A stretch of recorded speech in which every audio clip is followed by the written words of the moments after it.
বদৰুদ্দিন আজমল ডাঙৰীয়া আপোনাক এটা কথা স্পষ্টকৈ কৈ দিব বিচাৰিছোঁ বিগত সময়ত আমি দেখা পাইছোঁ 2021 চনত আপুনি যি হিচাপে কৈ দিছিল দাড়ি টুপিৱালাৰ চৰকাৰ হ'ব আৰু এইখিনি কথা কৈ কাৰণে আপুনি কাক সহায় কৰিছিল আমি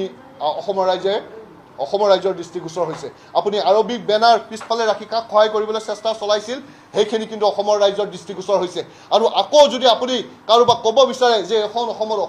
নিয়াৰ দাদাগিৰি চলিবলৈ তেতিয়াহ'লে কিন্তু আমি এটা কথা স্পষ্টকৈ কৈ দিছোঁ এইখন অসমত কোনো জাতি জনগোষ্ঠী সংখ্যালঘু